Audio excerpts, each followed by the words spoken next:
اعوذ باللہ من الشیطان الرجیم، بسم اللہ الرحمن الرحیم۔ السلام علیکم دوستو، آج میں آپ کو دعویٰ تنسیخ نکاح لکھنے کا طریقہ سکھاؤں گا۔ دوستو، اس کے علاوہ کمپیوٹر ہارڈ ویئر اور سافٹ ویئر اور ہر قسم کی درخواستیں اور دعویٰ جات لکھنا سیکھنے کے لیے چینل کو سبسکرائب کر لیں، کیونکہ ایسی اچھی ویڈیوز میں بنا کر آپ کو سکھانے اور سمجھانے کے لیے چینل پر اپلوڈ کرتا رہتا ہوں۔ تو دوستو، اگر ویڈیو اچھی لگے تو اس کو لائک اور شیئر کر دینا، اور لکھنا شروع کرتے ہیں اب دعویٰ تنسیخ نکاح۔ بعدالت جناب سینئر سول جج صاحب بااختیارات جج فیملی کورٹ، آپ کا جو بھی شہر ہو۔ سیلہ کا نام، دختر، ذات، سکونت، تحصیل و ضلع بنام، اس کے خامند کا نام، اس کی ولدیت، ذات، سکونت، تحصیل و ضلع۔ دعویٰ تنسیخ نکاح جناب علی مدعیہ حسب ذیل عرض پرداز ہے۔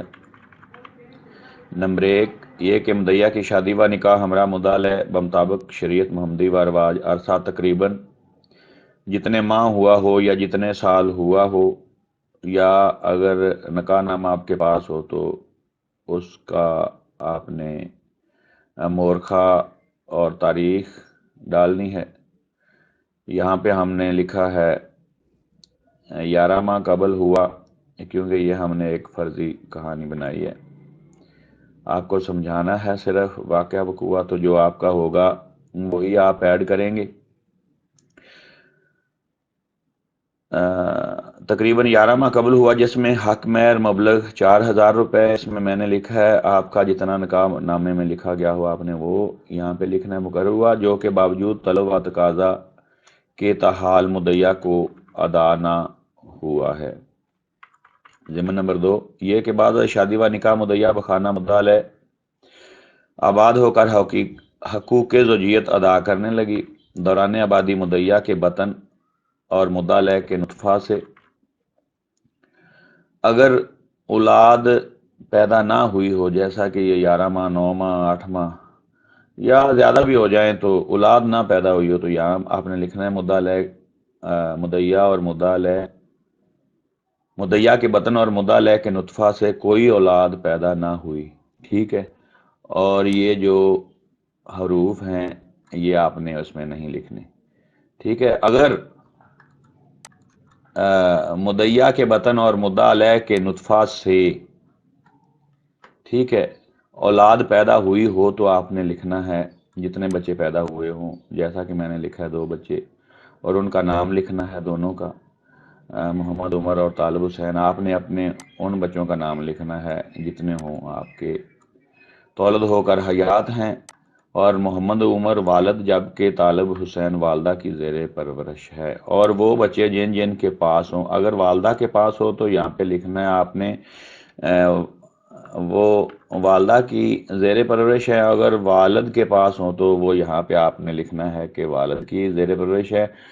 اور اگر وہ دونوں کے پاس ہی ہوں، ایک کے پاس 2 ہوں، ایک کے پاس 1 ہو، یا ایک کے پاس ایک کے پاس 1، اس طرح سے جیسے بھی مطلب ہے وہ یہ آپ نے خود ان سے سائل سے پوچھ کے یہاں پہ ایڈ کرنا ہے، ٹھیک ہے۔ ضمن نمبر 3، یہ کہ شروع میں مدعا علیہ کا ہمراہ مدعیہ رویہ اچھا رہا، بعد ازاں مدعا علیہ کے رویہ میں تبدیلی آتی گئی، مدعا علیہ نشہ کا عادی ہو گیا اور غیر عورتوں سے ناجائز مراسم استوار کر لیے، مدعیہ کو بلا وجہ مار پیٹ کر گھر سے نکال دیتا، اور والدین مدعیہ اپنی عزت کی خاطر مدعیہ کو دوبارہ بخانہ مدعا علیہ آباد کر دیتے، مگر مدعا علیہ کے رویہ میں کوئی تبدیلی نہ آئی۔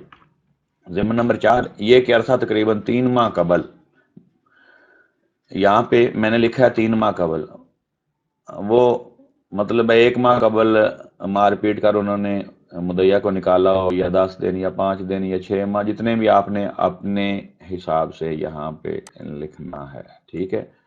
میں نے لکھا ہے 3 ماہ قبل مدعا علیہ نے بلا وجہ مدعیہ کو مار پیٹ کر سہ پار چات پوشیدنی میں مدعیہ کو گھر سے نکال دیا، اور اس کے بعد مدعا علیہ نے نہ تو مدعیہ کی خبر گیری کی، نہ خرچہ نہ نفقہ ادا کیا، اور نہ ہی دوبارہ گھر آباد کرنے کی کوشش کی، جس کی وجہ سے مدعیہ کو مدعا علیہ سے شدید نفرت ہو گئی ہے، اور مدعیہ بخانہ مدعا علیہ آباد ہونے کی بجائے مار جانا بہتر سمجھتی ہے۔ ضمن نمبر 5 یہ کہ مدعا علیہ کو ہر چند خود و بذریعہ معتدین کہا اور کہلوایا گیا ہے کہ وہ مدعیہ کو طلاق ثلاثہ دے کر حقوق زوجیت سے الگ کر دے، مگر مدعا علیہ نے بعد از لیت اللال عرصہ 1 ہفتہ قبل مدعیہ کا یہ جائز مطالبہ تسلیم کرنے سے قطعی طور پر انکار کر دیا ہے، جیسے بنائے مخاصمت دعویٰ حاضہ لاحق ہوئی اور ضرورت دہری نالش حاضہ لاحق ہوئی ہے۔ ضمن نمبر 6 یہ کہ بنائے دعویٰ بحق مدعیہ برخلاف مدعا علیہ وجوہات مندرجہ ضمنات بالا عرضی دعویٰ سے پیدا ہو کر بنائے مخاصمت سے پایہ تکمیل کو پہنچی۔ ضمن نمبر 7 یہ کہ بالحاظ رہائش مدعیہ و پیدا ہونے بنائے دعویٰ عدالت حضور کو اختیار سماعت دعویٰ حاضہ حاصل ہے۔ اور ضمن نمبر 8 یہ کہ مطابق قانون و دعویٰ حاضہ پر مبلغ 15 روپے کا کورٹ فیس چسپاں کر دیا گیا ہے۔ اور نمبر 9 یہ کہ شیڈول گواہان من جانب مدعیہ لافاظہ ہے۔ اور نمبر 10 یہ کہ بوقت شادی و نکاح مدعیہ کو والدین مدعیہ اور عزیز و اقارب کی جانب سے لاکھوں روپے کا سامان جہیز دیا گیا، جو کہ مدعا علیہ کے قبضہ میں ہے، جس کی واپسی کا مدعیہ حق محفوظ رکھتی ہے۔ اگر سامان دیا گیا ہو تو وہ یہاں پہ آپ نے نوٹ لازمی سے دے دینا ہے، تاکہ آئندہ ضرورت پڑنے پر اس کا بھی جو ہے دعویٰ واپسی سامان جہیز کا کیا جا سکے۔ آگے استدعا ہے۔ اندرین حالات استدعا ہے کہ ڈگری تنسیخ نکاح بحق مدعیہ برخلاف مدعا علیہ صادر فرمائی جاوے، دیگر داد رسی جو قرین انصاف عدالت حضور ہو بھی دلائی جاوے۔ عرضے نیچے سیلہ کا نام، اس کے والد کا نام، اس کا جو ہے ذات اور سکونت، تحصیل اور ضلع، بذریعہ جو بھی آپ کا کونسل ہو، آپ نے بذریعہ کے آگے اس کا نام لکھنا ہے، اور وہ ڈسٹرکٹ کورٹ ہو، ہائی کورٹ ہو یا سپریم کورٹ ہو، وہ آپ نے لکھنا ہے advocate high court, supreme court, district court وغیرہ۔ تو دوستوں امید ہے آج کی ویڈیو آپ کو اچھی لگی ہوگی۔ اگر اچھی لگی ہو تو چینل کو سبسکرائب نہیں کیا تو سبسکرائب کر لیں، ویڈیو کو لائک کر دیں اور دوستوں میں شیئر کر دیں تاکہ وہ بھی اس سے مستفید ہو سکیں۔ تو دوستوں ملتے ہیں کسی نئی ویڈیو میں۔ اللہ حافظ، السلام علیکم۔